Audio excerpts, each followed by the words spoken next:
يقول الجمهور في كل مباراة يلقي اللوم على عوار، وهو في كل مباراة معقدة مثل مباراة اليوم كان هو الحل. يعني المباراة اللي راحت لاعب عوار وما كانت الأمور معقدة وما لها علاقة. لا ما طيب لها علاقة، ما لها علاقة. في تفاصيلها الفنية المباراة اليوم. يشوف الاتحاد نادي كبير وحالة من حال أي فريق، يفوز يخسر عادي، مرة عادي.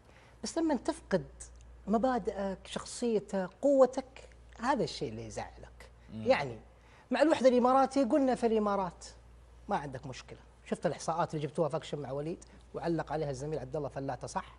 كانت واضحة جدا.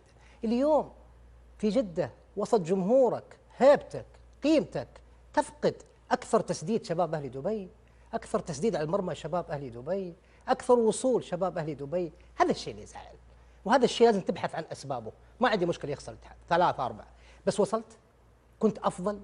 هذا هو النقطة المهمة، وهذا الشيء اللي حقيقة يزعل أي مشجع اتحادي. فنيا التنظيم العالي عند شباب أهلي دبي أكثر من الاتحاد، لازم نعترف عشان يرجع الاتحاد. تفكير حسن خليفة الهجوم بالكم وليس بالكيف، خروج بنزيما من المنطقة وقرارات ديابي سيئة، قلل الخطورة الهجومية. فريق شباب أهل دبي نرفع له القبعة في الحياد، فريق محترم، فريق منظم. الزميل ناصر الهويدي قال لك يسوون الضغط العالي، سووه، بس ما سووا الدفاع المتقدم بشكل مبالغ فيه. عارفين ديابي وبرجوان، هذا ذكاء، دارسين قارين. الاتحاد ما يعرف يطلع كورته من ورا، رغم اليوم وجود فابينهو كانتي ومحمد دومبيا لاعبين كويسين والكرة تحت، المفترض تطلع هنا تحاسب اللاعبين. كيف ما انت عارف تطلع كورتك تحت الضغط؟ وانا ليه جايبك اصلا؟ ترى محمد دومبيا لا يظلم، لاعب كبير ولاعب ممتاز جدا ولاعب شاب وصغير وعنده الامكانيات. ليش ما يظلم؟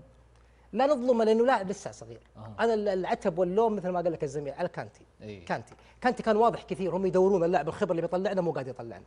ليش ما يقدر يطلعك؟ اليوم جبت لك لاعب اضافي، اليوم حسن خليفه اضاف محمد دومبيا لاعب اضافي معك، ثالث موجود معك على طول في عمق الملعب، مش زي عوار يطلع ويروح يبغى يلعب 10 وينسى ويروح طرف ويبغى يلعب ثنائيه مع بنزيما في اي مكان في الملعب. لا، محمد دومبيا كان عنده دور واضح. ما احنا قاعدين نخرج الكوره لا باثنين ولا بثلاثه.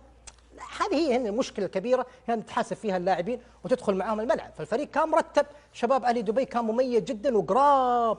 الجناح قريب من ظهيره عارف دوره، السته قريب من الثمانيه عارف دوره، ما عندهم 10، عندهم ثمانيتين يقربون من بعض ومسويين مثلث. صار الموضوع صعب جدا. حافظين فكره هذا اللاعب الكبير كريم بنزيما، حافظين فكرته. لما يطلع ما يطلعوه معاه مدافع، عارفين هو بيطلع عشان يدخل برجوين ما قدر، راح برجوين يلعب راس حربه تقليدي اساسي لانه ما قدر يلقى هذه المساحه. هنا نحترم هذا الفريق اللي استحق الفوز. تفكير حسن خليفه الهجوم بالكم وليس بالكيف. والله يا اخي 20 دقيقه يصدع راسك، ما تعرف في الاتحاد من هو الظهير. شوف الشوط الاول الدنيا واضحه.